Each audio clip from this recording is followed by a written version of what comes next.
पंडित बालकराम शास्त्री की धर्मपत्नी माया को बहुत दिनों से एक हार की लालसा थी और वह सैकड़ों ही बार पंडित जी से उसके लिए आग्रह कर चुकी थी, किंतु पंडित जी हीला हवाला करते रहते थे। यह तो साफ साफ ना कहते थे कि मेरे पास रुपए नहीं है।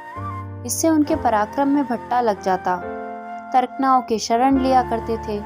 गहनों से कुछ लाभ नहीं, एक तो धातु अच्छी नहीं मिलती, उस पर सुनार रुपए के 8-8 आने कर देता है, और सबसे बड़ी बात यह है कि घर में गहने रखना चोरों को न्योता देने जैसा है।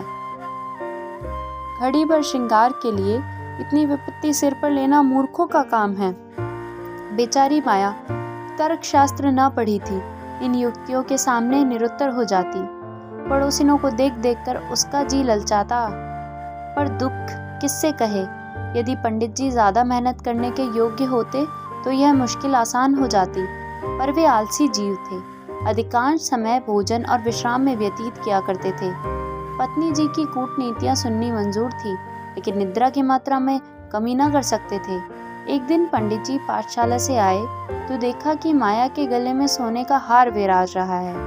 हार की चमक से उसकी मुख ज्योति चमक उठी थी। उन्होंने उसे कभी इतनी सुंदर न समझा था। पूछा, यह हार किसका है? माया बोली, पड़ोस में जो बाबूजी रहते हैं उनकी स्त्री का है। आज उनसे मिलने गई थी, यह हार देखा, बहुत पसंद आया, तुम्हें दिखाने के लिए पहनकर चली आई। बस ऐसा ही एक हार मुझे भी बनवा दो। पंडित बोले, दूसरे की चीज नाहक मांग लाई, कहीं चोरी हो जाए तो हार तो बनवाना ही पड़े, ऊपर से बदनामी भी होगी। मैं तो ऐसा ही हार लूंगी 20 तोले का। पंडित फिर वही जिद, जब सभी पहनती हैं तो मैं क्यों ना पहनूं? सब कुएं में गिर पड़े तो तुम भी कुएं में गिर पड़ोगी। सोचो तो, इस वक्त इस हार के बनवाने में 600 रुपए लगेंगे।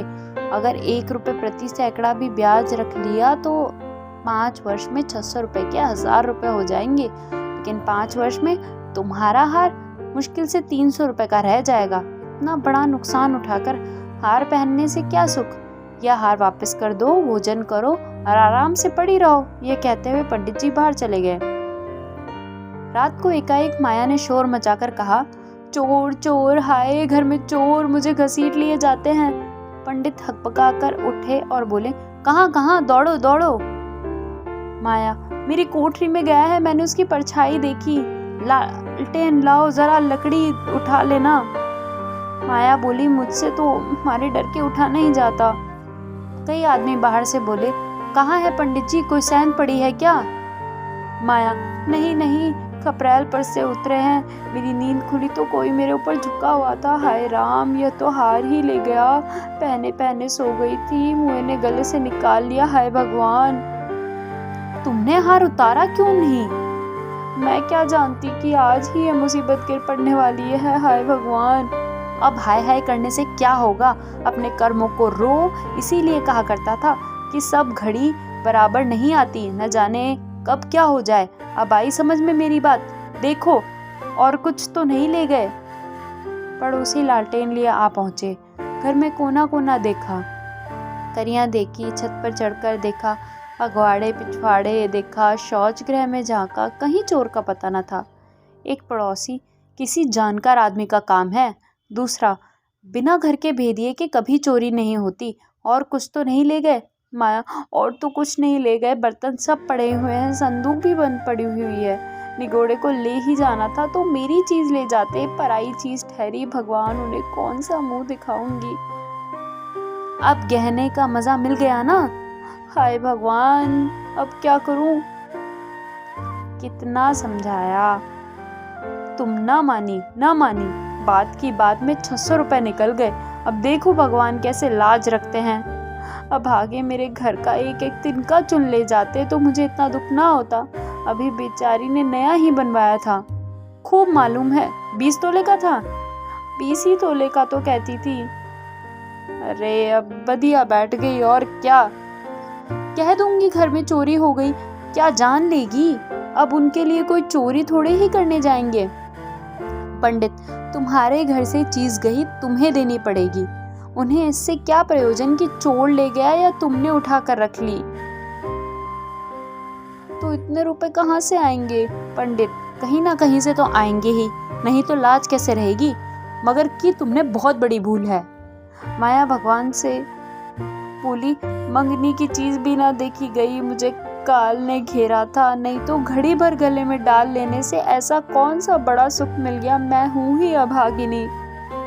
पंडित, अब पछताने और अपने को कोसने से क्या फायदा, चुप होके बैठो। पड़ोसन से कह देना, घबराओ नहीं, तुम्हारी चीज जब तक लौटा ना देंगे तब तक हमें चैन ना आएगा।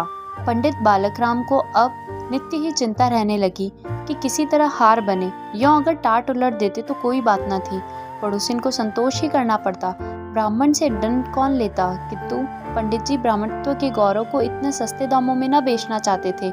आलस्य छोड़कर धनोपार्जन में दत्तचित्त हो गए। 6 महीने तक उन्होंने दिन को दिन और रात को रात नहीं जाना।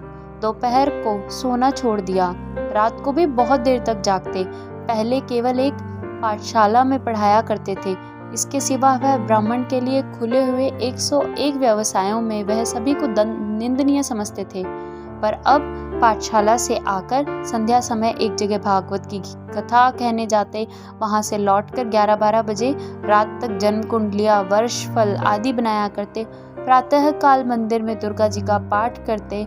माया पंडित जी का अध्यवसाय देख देख कर कभी कभी पछताती कि कहाँ से कहाँ मैंने ये विपत्ति सिर पर ली, कहीं बीमार पड़ जाएं तो लेने के देने पड़ जाएंगे। उनका शरीर क्षीण होते देख कर उसे अब यह चिंता व्यथित करने लगी। यहाँ तक कि 5 महीने गुजर गए।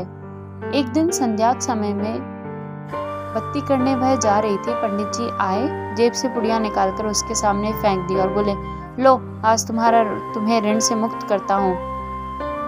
माया ने पुड़िया खोली तो उसमें सोने का हार था। उसकी चमक दमक, उसकी सुंदर बनावट देखकर उसके अंतस्थल में गुदगुदी सी होने लगी। मुख पर आनंद की आभा दौड़ गई।